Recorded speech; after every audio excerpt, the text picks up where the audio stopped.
sequence 10, 9, 9, 8, 7, 6, 5, 4, 3, 2, 1. And the liftoff of the Falcon 9 rocket and Dragon spacecraft, filled with science and supplies for humanity's research outpost in low Earth orbit, the International Space Station.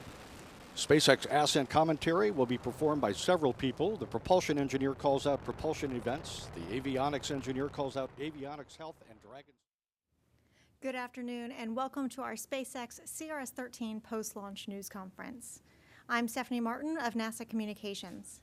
I'm joined by NASA Manager of the Transportation Integration Office for the International Space Station Program, Ven Fang, and the SpaceX Director of Dragon Mission Management, Jessica Jensen. We'll begin in the room with opening comments from our presenters, and then we'll take your questions. Ben? Let's see, thank you. Let's see, what a spectacular launch. As a matter of fact, spectacular launch and landing on this great morning here in Florida. I must admit I had a little sense of deja vu as we sat here 6 months ago and watched the launch and landing very similar on this very same booster. So it was quite an achievement. It was very nice. Let's see. In order to get here for today on this reflown booster, our launch services team and the International Space Station Program team did very thorough assessments to get here. So I just wanted to say thank you, first of all, to our LSP team based out of here at KSC, as well as the NASA technical team that worked along with SpaceX in order to get us here for today's successful launch. Let's see, on orbit, the space station's in very good shape. The crew's ready to receive Dragon on Sunday morning, about 6 a.m. Central Time. Mark Vandehei is the prime robotics operator. Joe Akaba is the support. And we're very much looking forward to 4,800 pounds of critical research, resupply, and spares arriving at ISS on Sunday. Thank you. Good morning, or it's almost afternoon now. So yeah, this was just a fantastic way to end the year for SpaceX East Coast launches. We started off the year with the 10th cargo resupply mission to the space station, and that was actually the first launch out of the reactivated historic pad 39A. That's the same launch pad that astronauts flew to the moon on, many shuttle missions, and then we reactivated that pad. And CRS-10 was the first mission to launch off of that pad earlier this year. Then, as you all saw today, we had the newly built Pad 40, and it was great to have another CRS mission, our 4th Dragon of this year, launch off that pad for the first time on the first attempt. It's just a great day all around. I do want to give a special thanks to NASA. They were very flexible in scheduling us on with all their ISS traffic constraints and all their research and science constraints. We really want to thank them for everything you guys have done to, preserve this opportunity. And yeah, really happy we launched today. It was great. Let's see. I'd also like to recognize the incredible work by our Pad 40 team. Like I said, because it was a challenge, the launch dates in December after this point would be pretty much extremely challenging to not be able to launch at all for a while to the ISS. So our teams had to work super hard to make sure that we were able to launch today, and they did a great job of that. So I just want to thank everyone on the SpaceX team, the Cape launch team, and NASA for their guidance along the way, the Air Force, the FAA, everyone who helped get this pad ready to go. It was a great launch, and the launch site director, John Murator, has confirmed at literally a few minutes after launch, he confirmed that everything on the pad looked great. The fuel systems were still up, lock systems, helium, everything looked great. The additional blast protection and all the additional work they put into this pad kept it strong, which means we'll be able to have much faster turnarounds in the future. So, as you may remember from the pre-launch conference, this was, a previously flown Dragon mission. So this capsule previously flew on CRS-6, and we're very excited to have it in orbit again. So it got placed into a nominal orbit, the solar arrays have deployed, and the next thing that happens is the guidance, navigation, and control bay door will open. That's a pretty long period, so that's going to happen next. Then we also had a flight-proven booster this mission. This booster supported the CRS-11 mission in June of this year. So that booster flew to space, came back, landed at Cape Canaveral Landing Zone 1, refurbished, launched today, and it landed again. I believe we have a video of that. And a sonic boom passes across the Florida Space Coast as the Falcon 9 first stage makes a pinpoint landing back at Landing Zone 1 at Cape Canaveral Air Force Station. LZ-1, the F9 has landed. Landing operators proceed to procedure 11.100 in Section 3 on LZ-1 net. So I will also encourage anyone who has never been to the Cape for a launch or a landing, come out here. The sonic booms are awesome and launches are great, so you should come out here. So yeah, it's been a successful mission so far. Again, I just want to thank NASA, the FAA, and the Air Force for all their support, all their guidance, and their tremendous help in getting us here today. Thank you, Jessica. We'll now take your questions here in the room. If you have a question, please raise your hand. When I call on you, state your name, affiliation, to whom you're addressing your question. And we will also be taking questions on social media using hashtag AskNASA on Twitter. Let's see for the first question, Ken. Hi, Ken Kramer, Universe Today and Space Up Close. Jessica, can you give us a preliminary run-through of how did these reused Falcon 9 and Dragon perform? And can you talk a little bit about the contamination issue with the second stage that delayed this a few days? Thanks. Sure. So the performance of both Falcon 9 and Dragon were totally nominal. There's no difference. You literally wouldn't know whether it was a brand new booster and a brand new Dragon versus previously flown. And that's the whole point of it. So yeah, every parameter that I saw in the launch control room, I think Ben saw too, is nominal. We didn't see anything odd due to these being previously flown.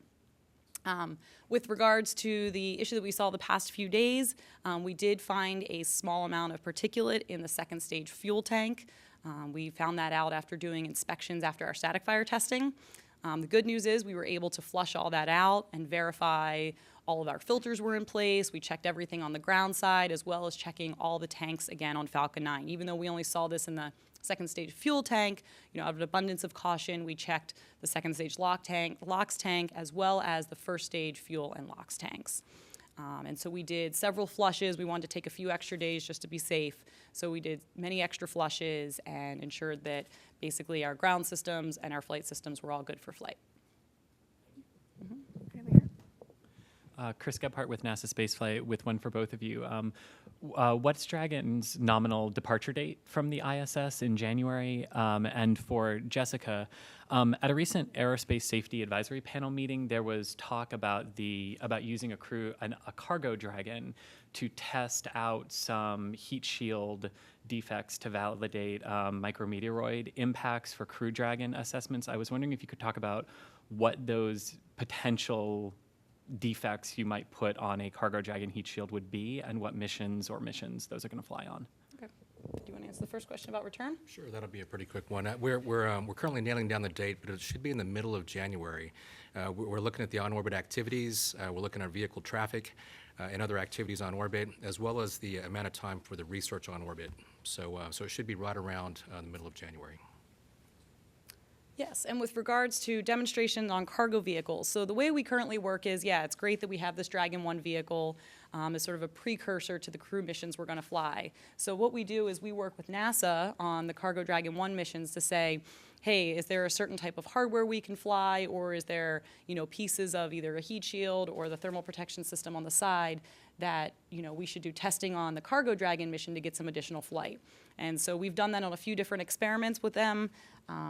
And basically we have to make sure that whatever we're doing to the Dragon 1 capsule is going to be safe and reliable for that flight. That's of the utmost importance. But it's also this great way to learn more about the crew vehicle before people actually fly in it. So we have a really good relationship with NASA in working through those demonstrations.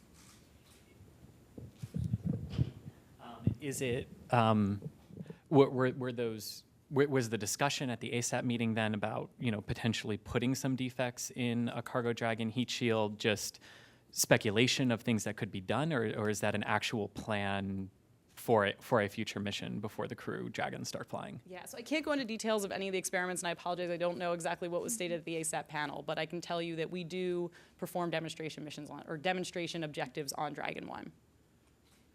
Is there another question in the room about today's mission? Emery Kelly with Florida Today. Jessica's question is for you. Why exactly is particulates in a second stage a bad thing? Why is it a bad thing? So launches are crazy things. So basically a million things have to go right, but any one of them can go wrong.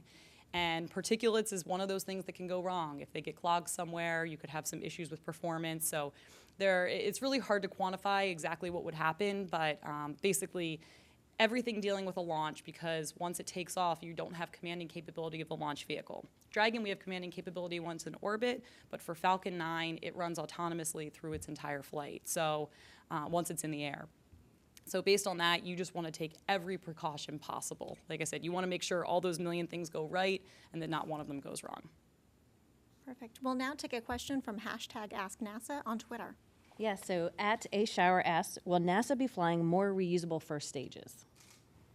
Let's see. So we've agreed for this one flight, and we're going forward on a case-by-case basis. So there's many different aspects that we look at. We look at what that booster's life may have been in the past. We look at what our history might be with that booster and so forth. So at this point, we're case by case. We decided to do the one which launched today based on the study that took months really to get to, and we're considering that for the future as well, but no decision's been made yet. Do we have another question in the room? Just one second.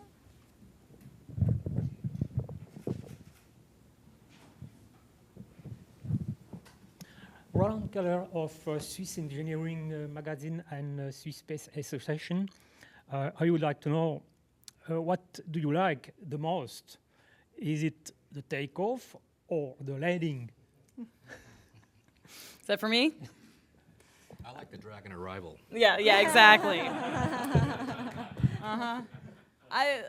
Liftoff is my favorite. The primary mission is what matters. If you don't have that happen, the landings don't mean anything. So, the landings are really cool and really fun to watch, especially from here because you can see them live. But liftoff is definitely the best part.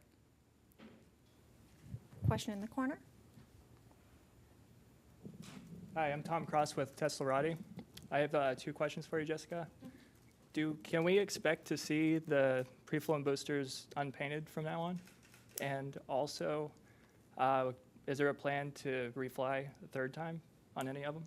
So for whether they're going to be painted or not, going forward, I don't know exactly where we are with serial numbers. We've actually landed many rockets, and I don't have track of them right now. So I believe most of them in the future, you will see them as not painted, but there still might be some coming in as painted. We actually have to run some tests on them and make sure that the amount of soot on it is allowable. So some of them may be painted, some of them might not be. And yes, in the future, we do plan to reuse boosters at least 3 times. Is there one currently planned to be flown? I don't know of one currently planned, but I don't know of one of this date. Okay, thank you. I believe we have another question from #AskNASA on Twitter. Yes, Jason Linz asked, is the first stage the only part of the rocket that gets reused? Yes. It's very difficult to bring the 2nd stage back from orbit. Right here in the room. Chris Gebhardt again with NASA Spaceflight. I don't know if you know this, Jessica, but status of the landing pads for the Falcon Heavy demonstration? Are they ready for that, or? Yeah, so we finalized? only need to build one more landing pad. So Falcon Heavy is 3 cores. So for the demonstration mission, we are going to have LZ2 ready to support that mission. It's right next to LZ1, and then the other booster will go to a drone ship landing. Ken? Can you talk about, please, first, congratulations on a great success, I forgot to say before, sorry. Why are they unpainted, these boosters, today and potentially in the future? And why were the stripes there? Thanks. Yeah, so basically there's no reason to paint them. If we do conductivity checks, we verify thermal properties, and everything is good to go, there's just no reason to repaint it. You're just basically adding mass and spending resources that are not needed. So there's just not a requirement for it if we can verify that, like I said, the thermal properties of it are acceptable for flight. And the reason that you see some marks on it is when every booster comes back, there is a certain amount of inspections we have to do. They're called non-destructive inspections. And a lot of times those happen particularly at welded joints or certain other joints. And so that's just where we've had to clean off the area to do an inspection to make sure it's good for the next flight. I believe we have another question from social media. Yeah, so Chris Cormier was wondering, how many times is a Falcon 9 rocket likely to be reused? How many times? So in the future, we are going to reuse them a lot. Won't give an exact number today, but it's going to be a lot. Yeah, we're certifying for at least 10 flights and hoping for a lot more. Question in the back of the room. Bill Gellin from We Report Space. As far as fairing recovery, how many pieces, how many times have you got a piece of a fairing back, and will you be attempting that again for the Zuma launch? So my expertise is Dragon. I don't know which missions we do fairing recoveries for, so I can't speak on that. But I do know we have been getting, we have been working fairing recovery. So that's about all I know. If I speak on that, I will probably say something wrong. Do we have any more questions in the room about today's mission? I believe that will conclude our post-launch news conference for today. You can always follow more on the SpaceX CRS mission by visiting www.nasa.gov/SpaceX, and you can keep up with the exciting research on the International Space Station at www.nasa.gov/station. Thank you for joining us.